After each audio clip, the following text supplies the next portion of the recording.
Todos muy bienvenidos a este nuevo webinar de asma de Xochitl. El día de hoy tenemos un tema súper interesante. El título, en la era de los biológicos, ¿cómo elegir el más adecuado para mi paciente? Y para desarrollar este tema tenemos un invitado realmente de lujo, que es el doctor Eric Forno. El doctor Forno es médico graduado de la Universidad Peruana Cayetano Heredia.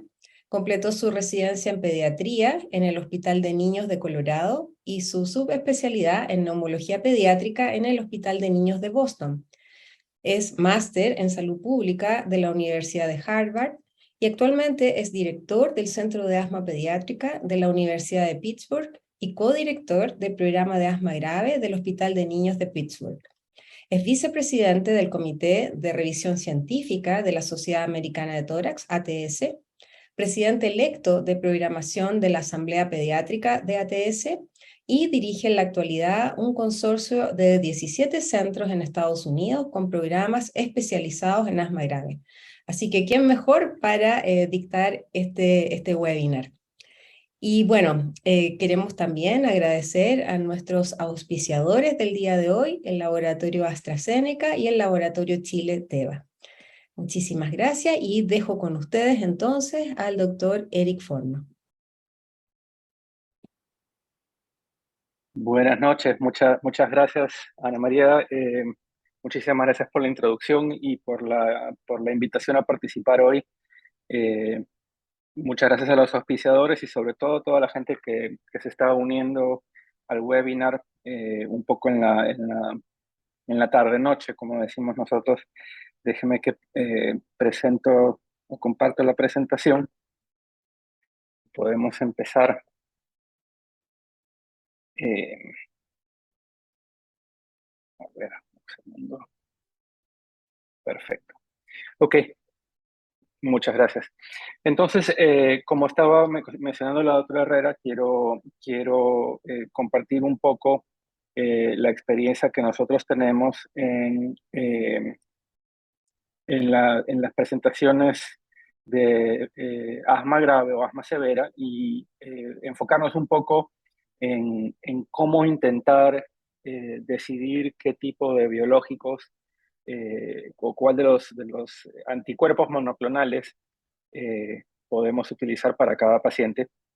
Antes de eso, quiero presentar que no tengo ningún conflicto de interés relacionado a esta charla, más que los grants de investigación que son los que utilizamos para los proyectos. Y conforme empiezo yo a conversar de estas cosas, tanto sea como en los pacientes como con colegas, yo siempre muestro esta diapositiva y acá tenemos el equivalente, digamos, en la patología o en la histología, porque este dibujo me ayuda muchísimo a mí cuando converso con los pacientes a intentar explicar por qué el problema de la inflamación es lo que tenemos que enfocarnos. Y como ustedes ya saben, no quiero tocar mucho tiempo esto. Esto me sirve a mí para explicar a los pacientes que acá tenemos el músculo liso contraído y esto es lo que ayuda el salbutamol o el beta-agonista de acción larga, si es que esa es la terapia que se usa, que ayuda a relajar este músculo. Pero hasta que no tengamos nosotros bajo control la inflamación, esta hinchazón, esa producción de moco que tenemos en las vías aéreas del paciente asmático, no vamos a poder controlar la enfermedad. Eh, lo interesante es que durante muchos años la patología que nosotros pensábamos ocurría en las vías aéreas o nosotros pensábamos que la patología era siempre muy similar. En pediatría, por supuesto, una inflamación tipo atópica o alérgica, que ha pasado por muchos nombres: TH2, inflamación de tipo 2, eosinofílica, atópica, pero que al fin y al cabo más o menos nos llevaba a pensar en las mismas vías de inflamación, los mecanismos inflamatorios muy similares, y que por supuesto en los últimos años nos hemos ido dando cuenta de que si bien el asma es un término que acoge toda la patología que lleva a síntomas similares de sibilantes y dificultad respiratoria, etcétera, etcétera, la inflamación subyacente, la que causa la patología, es muy distinta. Y puede haber pacientes con enfermedad más atópica, otros con enfermedad más, quizá más neutrofílica, otros pausis granulocítica. Y entonces, a raíz de eso es que vemos tanta variabilidad en la respuesta a los antiinflamatorios que nosotros hemos estado utilizando. De los que más se usa, o de los antiinflamatorios que se usan, el más efectivo son los corticoides. Por supuesto, cuando uno tiene un paciente que está enfermo y le da un curso de corticoides sistémicos, esto tiende a disminuir la inflamación y el paciente mejora. Lamentablemente, como converso con los pacientes, lo que ocurre es que todo este efecto antiinflamatorio se acompaña de muchos efectos secundarios o del riesgo de efectos adversos, y entonces por eso es que tenemos que ser un poco más selectivos. Ahora, ya hablando de la definición de asma grave o asma severa, en la década anterior, en el 2010-2011, salió el primer intento de una definición de lo que es asma severa, y lo que se viene utilizando hasta hoy es el consenso de la enfermedad de la Sociedad Americana de Tórax y la Sociedad Respiratoria Europea, que define el asma grave como aquella que requiere los tratamientos que tenemos acá para lograr un control adecuado. Y eso incluye un corticoide inhalado a dosis alta, más al menos una otra medicina, o, en su defecto, corticoides sistémicos por al menos 50% del año.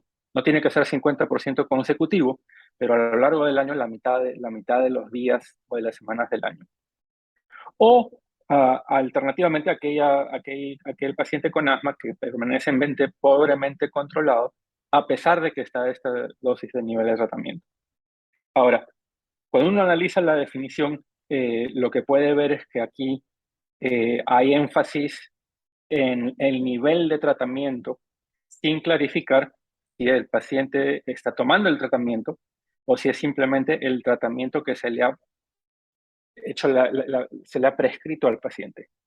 Y entonces es una de las cosas que hemos aprendido a lo largo de esta última década, por lo menos, en tratar de diferenciar lo que ahora en estos momentos estamos llamando asma severa versus asma de difícil manejo. Y el asma de difícil manejo implica que no es necesariamente la patobiología o la fisiopatología del asma la que es grave, sino que hay factores que rodean al paciente que producen un pobre control del asma. Por ejemplo, ¿no? El paciente no está tomando la medicina o no sabe cómo tomarla, o no la toma con el espaciador, o vive en una situación en la que tiene muchas exposiciones ambientales a irritantes, alergenos, etc. Y eso es lo que hace que el asma esté pobremente controlada. Para diferenciarla del paciente que sí está tomando sus medicinas, las toma adecuadamente, regularmente, se han hecho las intervenciones no farmacológicas adecuadas y a pesar de eso continúa con un pobre control y con síntomas severos. Y en esos casos son los que vemos que los pacientes tienen una fisiopatología intrínsecamente grave de la enfermedad. Se calcula que estos pacientes no son más de 5%. Tenemos pocos estudios en niños, pero en pacientes en adultos se calcula que es alrededor de 3 a 5%. Algunos estudios dicen quizá 10%, lo cual implica que es un grupo muy pequeño. Es un grupo pequeño de pacientes con asma el que realmente tiene asma grave o asma severa. Sin embargo, como todos sabemos, lo que ocurre es que estos pacientes tienen una alta morbilidad y felizmente un poco menos en niños, más que nada en adultos, pero de todas maneras tienen también, por supuesto, mayor riesgo de tener exacerbaciones graves que resultan en incremento en la mortalidad de este grupo. Y entonces esto es como nosotros más o menos lo vemos. El asma severa, perdón, es un subgrupo de aquellos pacientes que no están bien controlados. En algunos de ellos hay algún otro factor que podemos manejar que puede mejorar el control del asma, y es un grupo muy pequeño que además, por supuesto, tiene todos los otros problemas, pero es unos pacientes que tienen un problema biológico severo. ¿Por qué es importante? No solamente porque producen mayor sintomatología, mayor frecuencia de exacerbaciones y mayor morbilidad en general, sino que sabemos, hay estudios tanto en adultos como en niños, que la historia natural es que estos pacientes progresivamente empeoran. Tenemos este estudio, por ejemplo, de la cohorte de Tenor, que incluyó niños y adultos, en el cual vemos acá en azul, luego de un seguimiento de un año, los pacientes que no tuvieron exacerbaciones tuvieron una función pulmonar que estaba alrededor de 0 a 1% más arriba de lo que tenían al inicio del año. Y aquellos pacientes que tuvieron por lo menos una exacerbación tenían una pérdida de 2 a 3% de la función pulmonar solamente a lo largo de un año. Ya que vemos que los niños son los que más sufrían, perdiendo 3% de BF1 luego de simplemente solo de un año.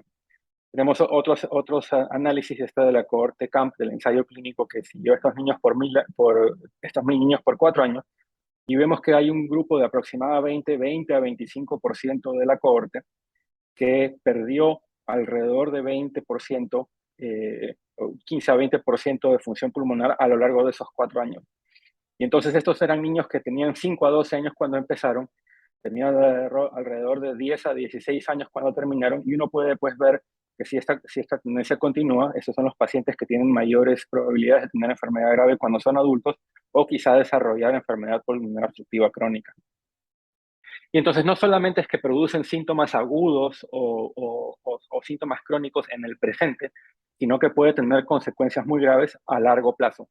Y por eso es importante entonces identificar a esos pacientes, confirmar el diagnóstico de asma, ver que efectivamente que la falta de control no sea porque tenemos otro diagnóstico que no estamos manejando, verificar que estén tomando las medicinas de manera adecuada, ver que haya intervenciones no farmacológicas que se pueden hacer para mejorar el control. Y la última cosa que quiero hablar antes de pasar de llano al manejo de la enfermedad crónica o severa es el manejo de comorbilidades. A mí me interesa mucho, por ejemplo, el efecto de la obesidad en el asma y cómo eso empeora los síntomas y las exacerbaciones de asma y disminuye la función pulmonar. Y entonces es importante, sobre todo cuando uno maneja como subespecialista, acordarse de que no solamente se tiene que manejar el asma, sino las comorbilidades que afectan, sea la obesidad, la rinosinusitis crónica, el reflujo gastroesofágico, la enfermedad obstructiva de apnea del sueño. eh, Todas esas pueden afectar el manejo de asma, y entonces en lugar de simplemente incrementar las dosis de manejo farmacológico del asma, es importante hacer el manejo del paciente como paciente completo. La otra cosa que nosotros hacemos en nuestra consulta es evaluar si efectivamente hay una respuesta a corticoides sistémicos. Uno de los problemas que tenemos es que los pacientes, pues como todos sabemos, no toman las medicinas, saben muy bien que tienen que responder que sí, y entonces es difícil hacer esa evaluación. Nosotros vemos la frecuencia con que llenan las prescripciones en la farmacia, podemos ver eso en el registro electrónico, pero la otra cosa que a veces hacemos cuando estamos en duda es un ensayo de corticoides sistémicos, a veces incluso con un corticoide intramuscular, y vemos al paciente 2 o 3 semanas después para ver cómo está el óxido nítrico exhalado, la función pulmonar, los síntomas, para ver si mejoran o no mejoran con los corticoides. Ahora, cuando uno tiene el paciente, sea con el manejo de GINA, perdón, acá este es 2022, acá tengo como ejemplo los pacientes adolescentes, estamos hablando de este grupo de pacientes que están en el paso 5, en el escalón 5, en los cuales hablaremos un poquito del LAMA, pero del tiotropio, pero aquí es cuando vemos el uso de los biológicos. Nuevamente, esto es probablemente solo 5 a 10% de nuestros pacientes. En las guías en Estados Unidos, lo que tenemos es, nuevamente acá como ejemplo, la etapa de los adolescentes y adultos. Ha habido cambios en los últimos años, incluyendo el uso de corticoide inhalado con formoterol, en lugar de seguir utilizando el salbutamol como rescate. Pero nuevamente, estamos hablando de los pacientes en el paso 5 o paso 6.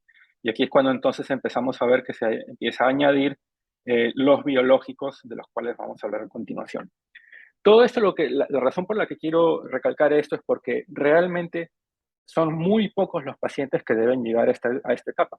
La mayoría de pacientes los vamos a tener en las primeras etapas, y si tenemos estos pacientes acá, tenemos que asegurarnos de que no haya algo que no estamos manejando y que no hemos identificado, y por eso no tenemos buen control del asma. El otro debate, nuevamente, en los últimos años ha sido el uso de corticoides en dosis altas versus, o corticoides inhalados en dosis altas, versus pasar al paciente a corticoides sistémicos, que nosotros tenemos en nuestra consulta un número pequeño, pero quizá tenemos unos 15 o 20 pacientes que tenemos en prednisona diaria, eh, o pasar al uso de biológicos. Nosotros durante muchos años pensábamos le decíamos a los pacientes que los corticoides inhalados, incluso en dosis altas, eran muy seguros, pero tenemos nosotros estudios que hemos hecho en nuestra práctica que vemos que hay una alta incidencia de insuficiencia adrenal en pacientes que están simplemente en dosis medianas a altas de corticoides inhalados. Y lo que ocurre es que esos pacientes normalmente no solo están los corticoides inhalados, sino que además tienen 1, 2 o 3 cursos de prednisona al año. Y eso es lo que los lleva a la insuficiencia adrenal. Lo que tenemos en estos pacientes es que incluso 2 cursos de prednisona pueden llevar a 2/3 de esos pacientes a desarrollar insuficiencia suprarrenal, porque si añadimos la prednisona más los corticoides inhalados a dosis alta, eso es lo que puede llevar a efectos sistémicos. Entonces, lo que hemos empezado a hacer es pasar de los corticoides inhalados a los biológicos un poco más temprano en el curso del manejo del asma. Si yo tengo un paciente que estamos pasando corticoides inhalados de dosis medias, antes de pasar las dosis altas, hacemos el análisis de cuántos cursos de prednisona y de ahí decidimos si vale la pena pasarlos o no a los biológicos. Como ustedes sabrán, la guía GINA desde el 2019 tiene también una guía de asma severa.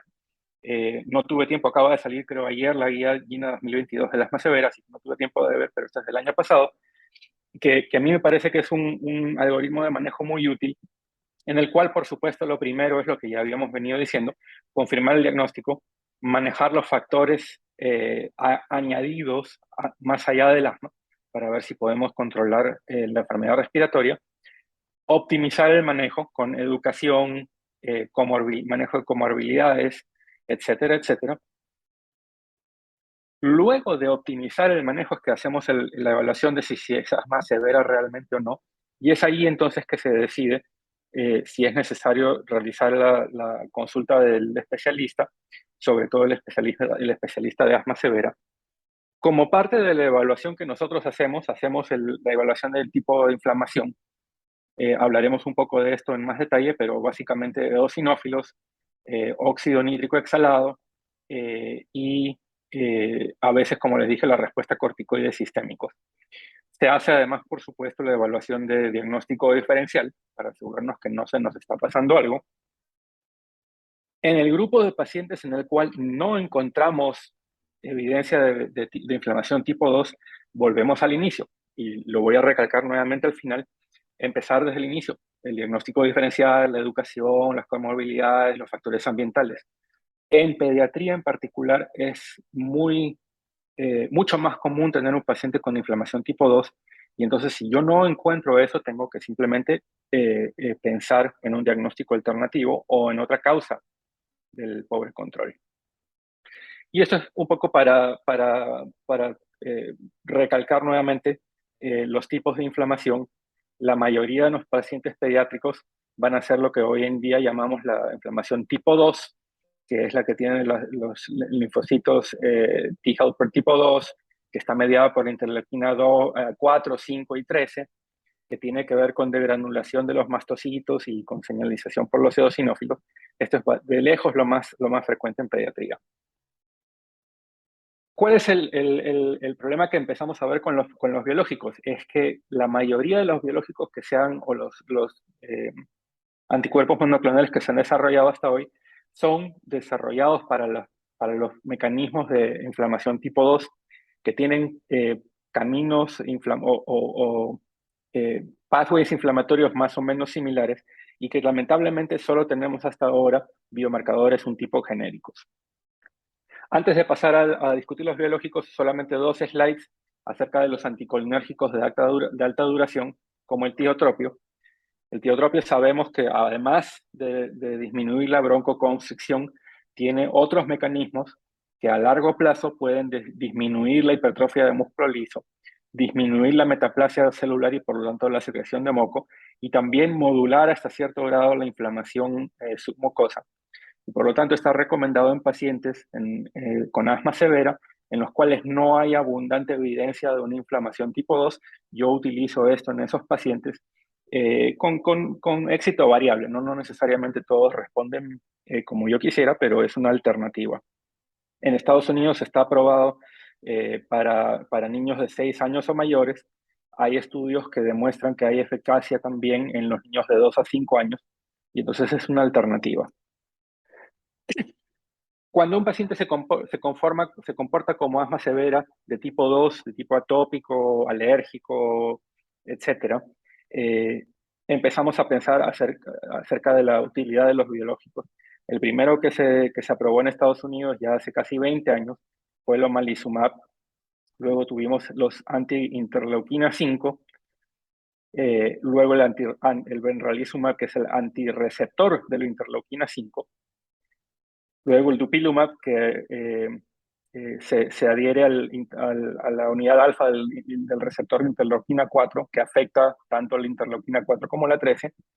Acá tenemos los años, al menos en Estados Unidos, en los que se aprobó en azul para pacientes pediátricos.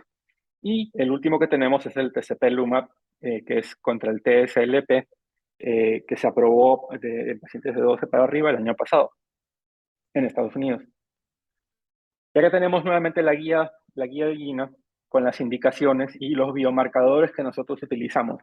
Ahora, algunas de estas indicaciones van a ser un poco distintas dependiendo de un país a otro, dependiendo de lo que se ha negociado en los formularios, pero el omalizumab obviamente está ligado a la IgE total, en Estados Unidos aprobado para este rango. Realmente nosotros, la mayoría de pacientes que tenemos en omalizumab tiene IgE de al menos 200 o 300. Tenemos algunos pacientes con IgE más alta que lo que está aprobado, porque se ha visto que también hay mejoría. Entonces, si tengo un paciente con IgE de 1500, 2000 o 2500, quizá también puede tener beneficio. Obviamente, una vez que ya tengo un paciente que tiene una IgE total de 3500 o 5000 o 10000, el omalizumab no va a hacer ningún efecto práctico. Luego tenemos el mepolizumab y el benralizumab con las edades de aprobación acá. Si ustedes ven acá, ambos los marcadores son eosinófilos entre 150 y 300, dependiendo de la indicación. Y el dupilumab, que estos son los 4 que nosotros utilizamos con mayor frecuencia. Nuevamente el dupilumab con los eosinófilos, el óxido nítrico exhalado, y en varios países, incluyendo Colombia, hay una indicación para eczema severo, en Estados Unidos alrededor de los 6 años. Esto de aquí, si ustedes ven, empiezan a ver las guías GINA o lo que yo escribí acá, empezamos a ver un poco la raíz del problema que estamos empezando a tener. Cuando teníamos nosotros solamente el omalizumab, era muy sencillo, porque o el paciente calificaba basado en la IgE o no calificaba. Luego de eso tuvimos el mepolizumab y el benralizumab, y entonces empezó un poco el problema. Si el paciente no calificaba para el omalizumab, ¿cuál de estos dos podíamos empezar? Si ustedes ven, los biomarcadores son muy similares. Luego tuvimos el reslizumab, que realmente nosotros no utilizamos mucho en niños porque es endovenoso, y el dupilumab. Y entonces uno empieza a ver el gran problema que tenemos es que felizmente ahora tenemos varias opciones de manejo. Lo que no tenemos es cómo diferenciarlas. Los biomarcadores que tenemos lamentablemente son limitados.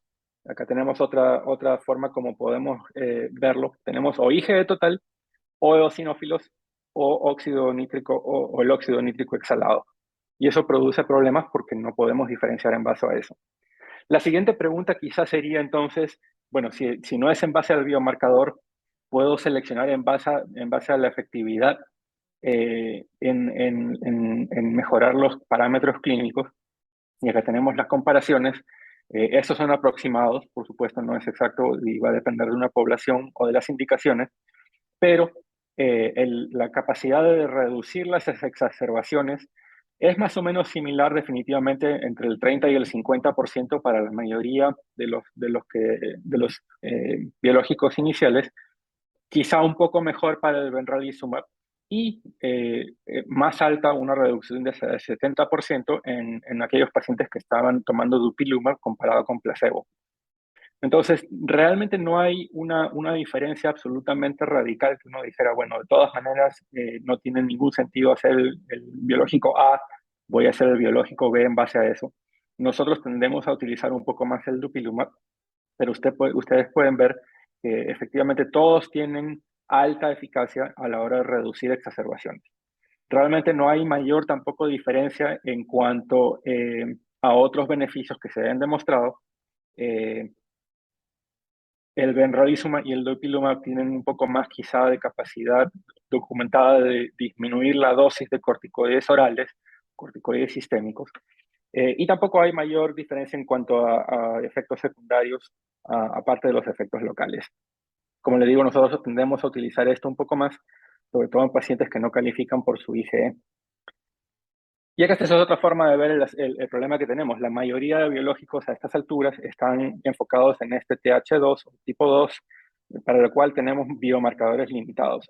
Una de las metas que se debe tener en el campo es tratar de desarrollar biomarcadores más específicos en el futuro, o de identificar fenotipos o endotipos más específicos para nuestros pacientes.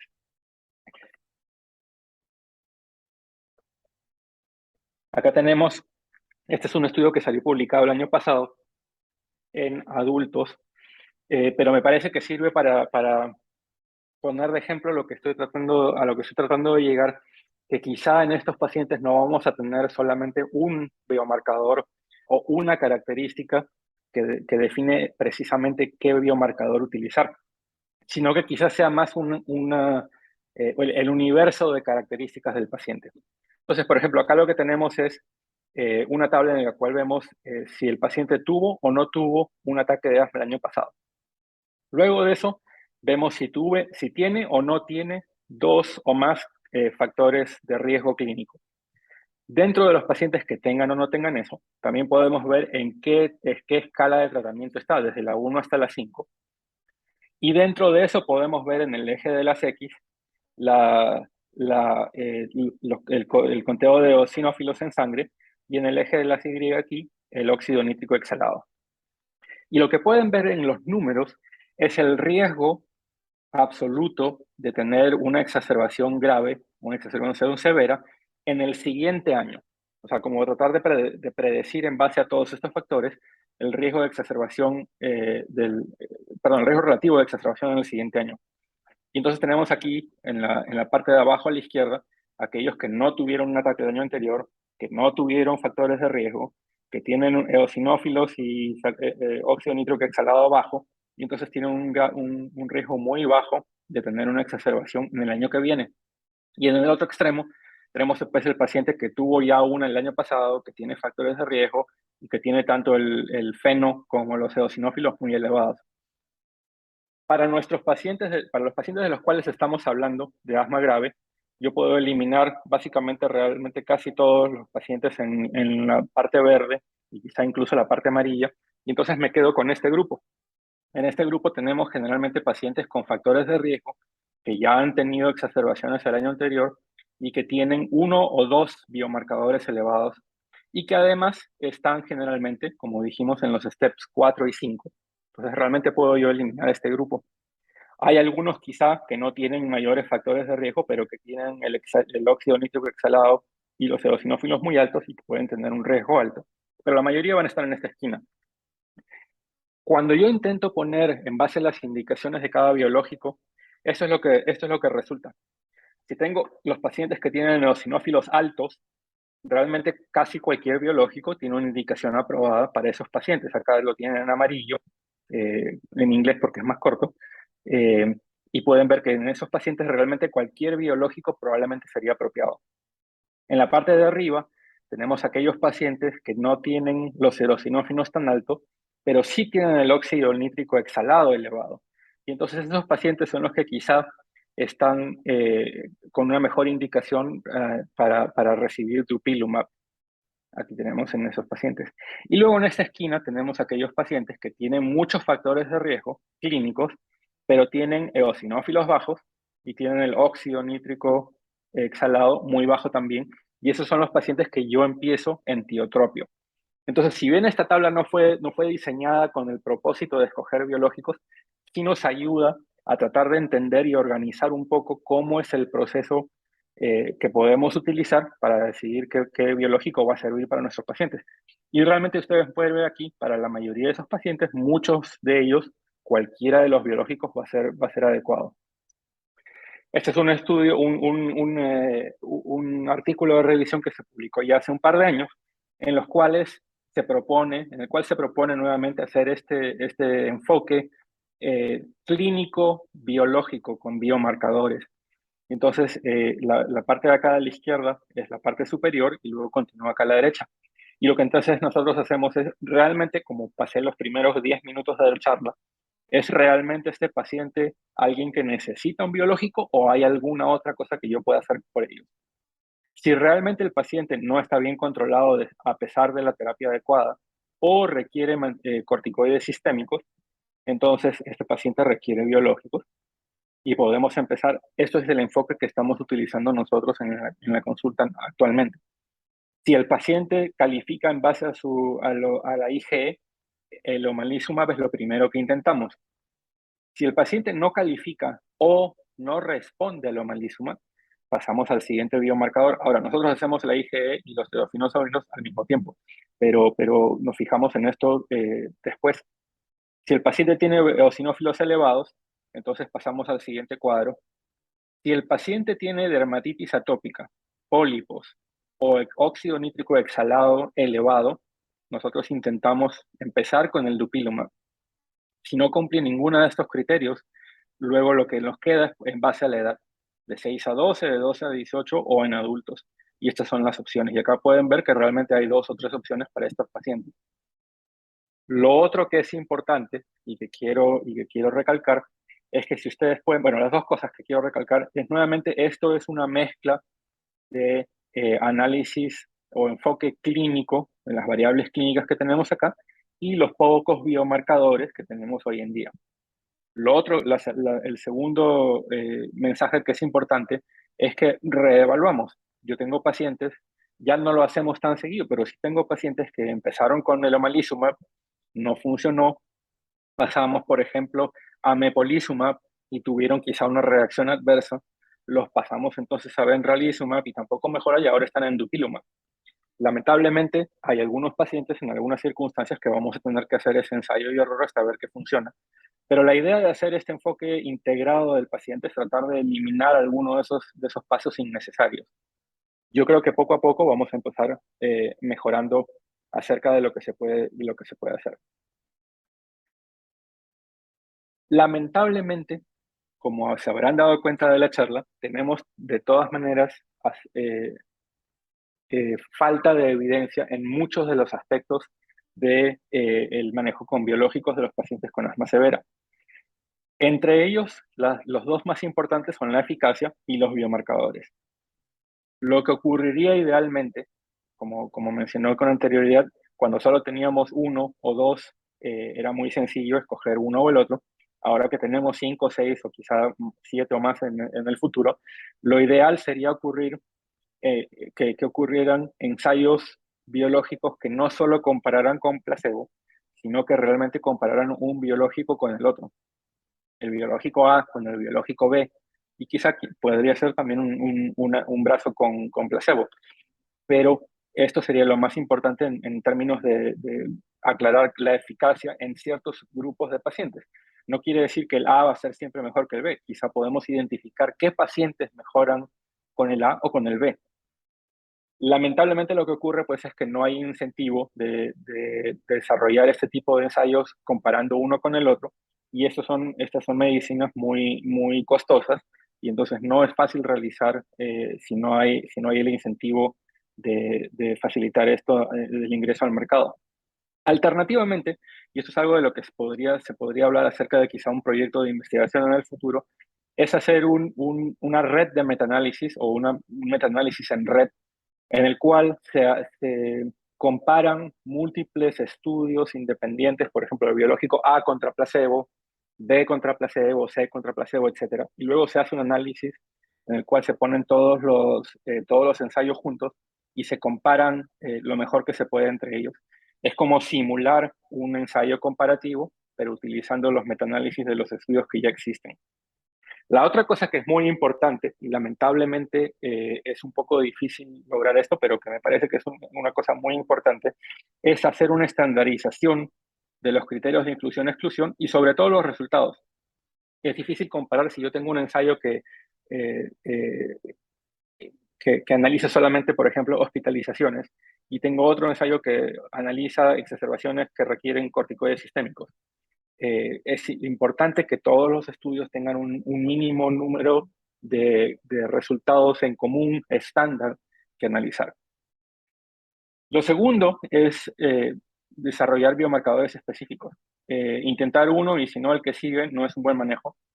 Quizá podría ser aceptable si estas medicinas actuaran rápidamente y no fueran costosas, pero si tengo que esperar 3 a 6 meses de una medicina que en Estados Unidos cuesta entre 20.000 y 50.000 dólares al año, y luego cambiar a la que sigue, esto no es un buen manejo, no es bueno para el paciente, no es bueno para nadie. Hay muchos estudios que están intentando ver biomarcadores predictivos o enfoques clínico-biológicos para seleccionar el biológico inicial o quizá en subgrupos de pacientes, ¿no? Se puede hacer un ensayo en el cual el paciente no mejora con el biológico A, entonces se le cambia al B y se ve como se hizo anterioridad con corticoides inhalados y con LABA y con la combinación de los dos, se puede hacer ese tipo de ensayos y decidir cuáles son los biomarcadores que identifican a esos pacientes. Hasta entonces, yo creo que el mejor manejo que podemos utilizar es nuevamente este tipo de ensayo de enfoque mixto. Eh, para muchos de nuestros pacientes, cualquier biológico va a ser adecuado, dependiendo de lo que tengan ustedes disponibles, dependiendo de dependiendo del país y la compañía de seguros decide aprobar, se puede iniciar con lo que el paciente califica. Hay muy pocos en los cuales va a ser necesario empezar con un biológico en específico y hay el pequeño grupo en el cual quizá intentar algo que sea distinto. Importante no olvidar que hay que integrar con características clínicas del paciente. Yo creo que ya lo he comentado con anterior, el primer paciente que yo tuve en Dupilumab era un paciente que tenía eczema, tenía 16 años en esa época, 17 años, y un día desapareció en consultorio. Venía todos los meses y de repente no vino más por 9 meses. Yo pensé que se había mudado o qué sé yo, y regresó al 10.º mes y la función pulmonar mucho mejor, no había necesitado corticoides, no había tenido visitas a la emergencia. Y mientras estaba conversando con él, le pregunto, ¿no? ¿Y qué pasó con tu dermatitis atópica, con tu eczema? Que veo que está muchísimo mejor. Y me dice, no, mi dermatólogo me recomendó, me prescribió me recetó este Dupilumab, que me ha mejorado muchísimo el eczema. Y entonces le pregunto, ¿ese Dupilumab no lo empezaste hace 10 meses? Sí. Me dice, ¿no fue justo cuando empezó a mejorar tu asma? Y ese fue el primer paciente que tuve. Entonces ahora, en base a la experiencia que tenemos, cualquier paciente con dermatitis atópica, intentamos iniciar con Dupilumab. Y entonces, conforme avanza nuestra experiencia clínica, quizá podemos ir encontrando ciertas diferencias entre estos biológicos. Lamentablemente, hasta entonces, lo que tenemos que hacer muchas veces es intentar el que podemos conseguir y si no, acordarse que la enfermedad crónica del asma hay que reevaluar permanentemente y si no, intentar el siguiente. En resumen, a mí me parece que los puntos importantes, nuevamente, uno es identificar si efectivamente es asma grave o si hay algo más que no estamos manejando. Usar dosis apropiadas de corticoides con LABA, corticoides inhalados. Asegurarse de que uno está minimizando los efectos secundarios, sea de corticoides inhalados en dosis altas o de recurrencia de corticoides sistémicos. Y en la farmacoterapia para el asma severa, la mayoría de nuestros pacientes tienen inflamación tipo 2 y por lo tanto pueden calificar para la mayoría de biológicos. Necesitamos mejores biomarcadores que sean más específicos y lo que nosotros llamamos ahora el enfoque o el endofenotipo, que incluye tanto las características clínicas como los biomarcadores que tenemos. Y esto es lo que estamos utilizando nosotros en la clínica hoy en día. Nuevamente, lo último que quiero mencionar es que es importante como médicos estar siempre alertas de que porque hayamos tomado una decisión o hayamos pensado que teníamos suficiente evidencia, no quiere decir que somos inmunes de equivocarnos Y entonces, si el paciente no está respondiendo, si no hay una buena respuesta, entonces hay que detener el biológico, hay que revisar desde el inicio el diagnóstico diferencial, la farmacoterapia, los biomarcadores, decidir si hay que hacer una tomografía para evaluar otros problemas de parénquima, de parénquima pulmonar, eh, y eh, sobre todo en adultos, acitromicina. Nosotros utilizamos, como les digo, el tiotropio, y tenemos algunos pacientes adolescentes que cuando han cumplido 17, 18 años los hemos referido para termoplastía bronquial, que no es algo que nosotros hagamos en pediatría, pero sí los centros de adultos están haciendo. Con eso, nuevamente quiero agradecer la oportunidad, quiero agradecer a todos los participantes por el tiempo, y a toda la gente que trabaja en el Centro de Asma Pediátrico del Hospital de Niños de Pittsburgh, que es donde está alojado el programa de asma severa. Muchísimas gracias.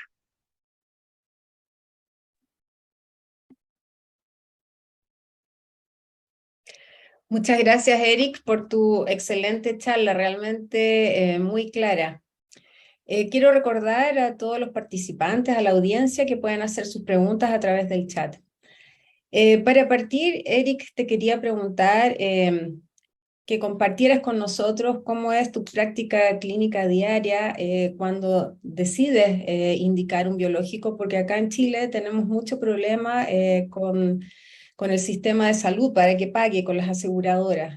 ¿Cómo es el sistema allá? Gracias, Ana María. Realmente es uno de los problemas que nosotros tuvimos por muchos años al inicio. Eh, es lamentable que sea uno de los problemas con los que hay que enfrentarse. No es suficiente con la parte biológica, que uno tiene que además estar viendo la parte financiera. Eh, pero efectivamente eso es lo que ocurre muchas veces. En realidad, yo creo que muchas de las aseguradoras acá finalmente se han dado cuenta que ese es un grupo reducido de pacientes que terminan en el hospital 8, 10 o 15 veces al año, y que entonces a largo plazo les sale no tan costoso pagar los biológicos. Eh, una de las razones por las cuales tenemos el beneficio o mejor dicho, uno de los beneficios que ha dado este centro de asma es que tenemos un poco más de peso a la hora de conversar con algunas de las aseguradoras. Por ejemplo, cuando se aprobó el tezepelumab, tuvimos varias conversaciones con un par de aseguradoras grandes acá, porque querían ellos inicialmente pedirnos que intentáramos otros biológicos antes del tezepelumab, como hacíamos antes, ¿no? Que le pedían a uno hacer antihistamínicos antes de aprobar el Montelukast. Eh, entonces, más o menos esa fue la conversación, diciendo, bueno, realmente eso no es lo mismo. Y finalmente aceptaron que no nos van a hacer ningún prerequisito de hacer otro biológico antes de prescribir, de recetar el Tezspire. Pero es cierto, muchas veces lo que termina ocurriendo es yo tengo la conversación con la familia, voy a decir, bueno, esta es la que voy a recetar, voy a ver qué me dice la aseguradora. A veces hay que hacer faxes de ida y vuelta, a veces son 2 o 3 llamadas antes de que lo aprueben, y si no lo aprueban, entonces tenemos la opción B. Yo creo que hasta cierto punto es el único beneficio de tener 2 o 3 agentes que son similares, es que, bueno, esperemos que alguno de ellos la aseguradora vaya a pagar. Yo creo que con el paso de los años va a ser un poco menos costoso, y se va a dar cuenta que al final, a largo plazo, eso les produce beneficios.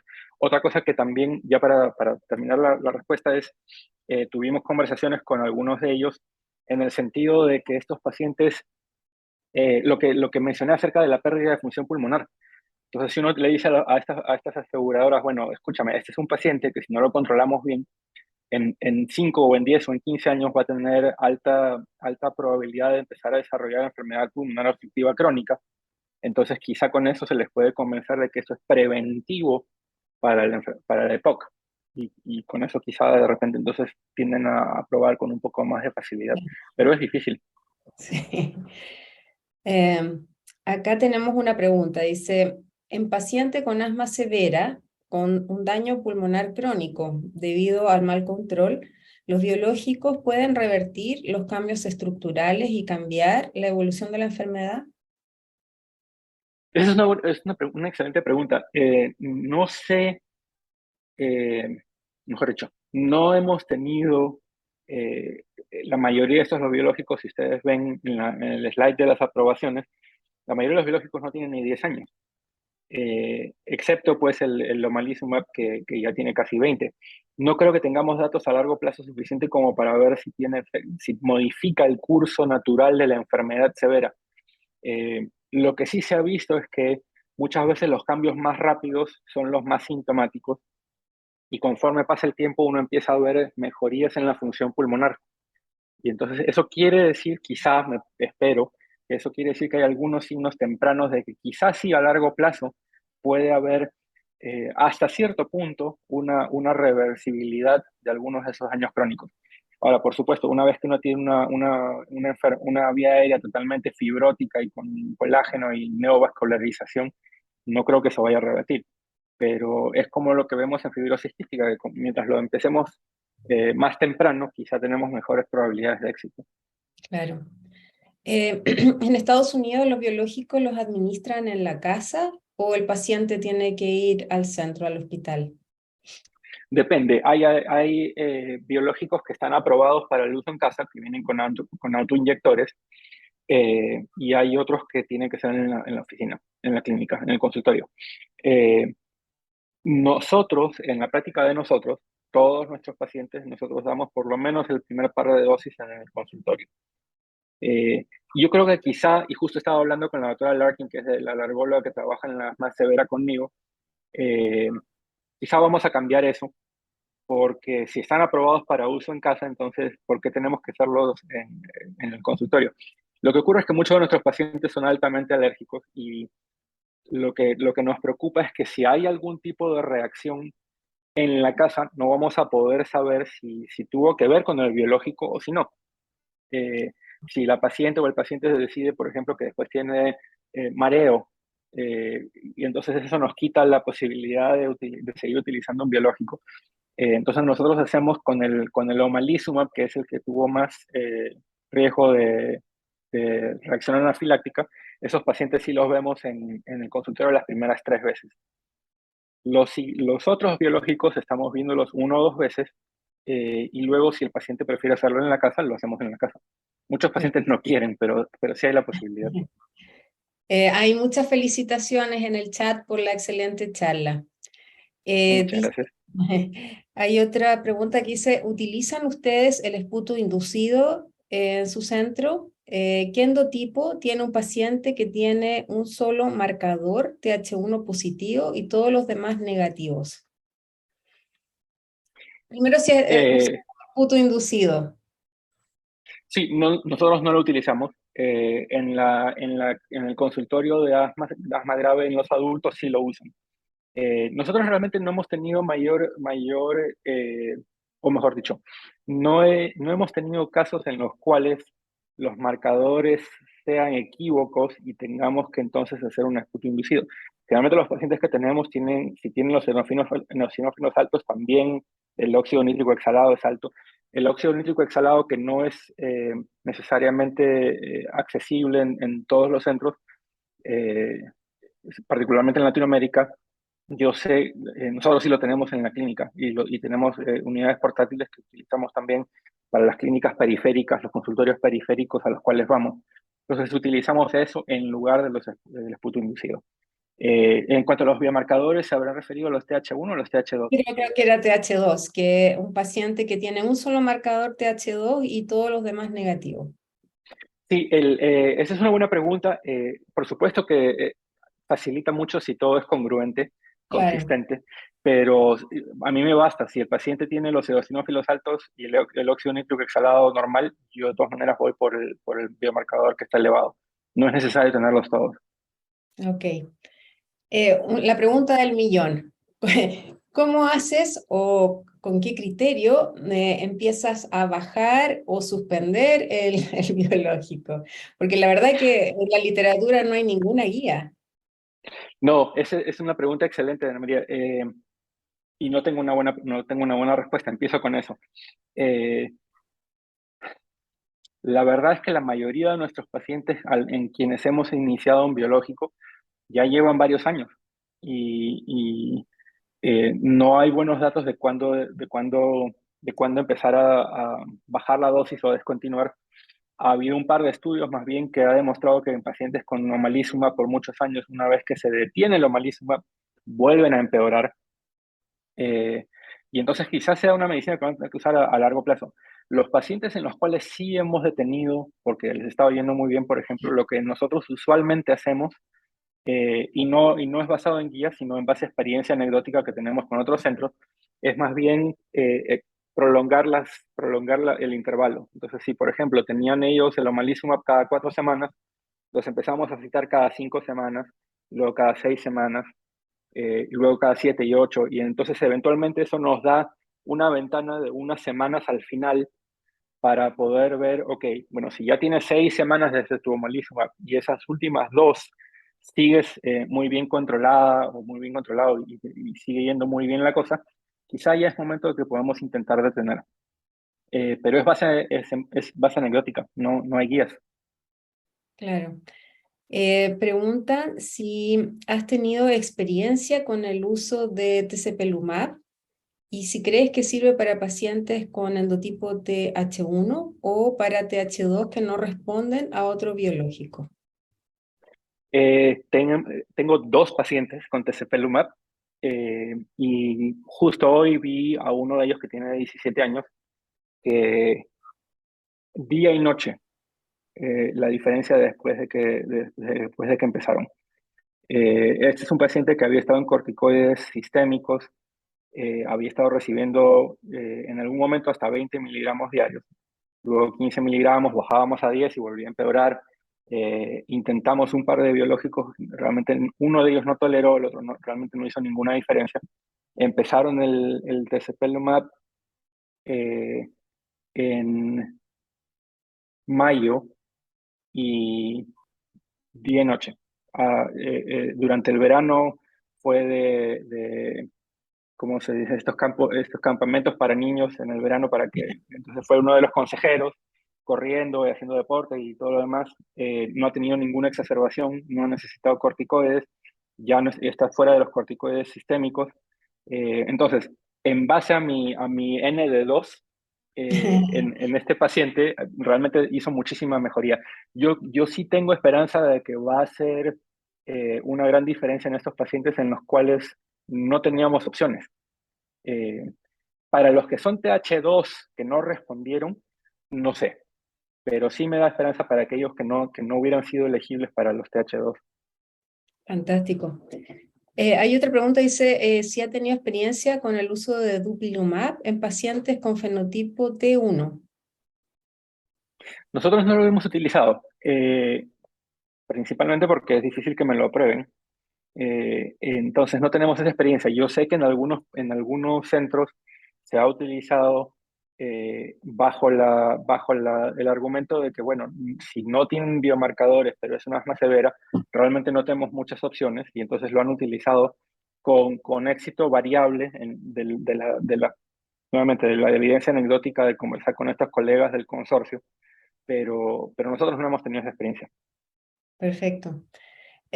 Aparentemente ya no hay más preguntas, solo felicitaciones, realmente fantástica la clase y muchas gracias por tu gentileza de estar el día de hoy con todos nosotros. Muchas gracias, Eric.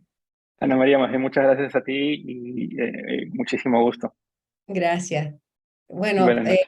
despedimos a toda la audiencia y también damos gracias nuevamente al Laboratorio Astra y Laboratorio Chile, que fueron nuestros auspiciadores del día de hoy. Y nos veremos pronto en otro webinar de Sochinet. Muchas gracias y buenas noches.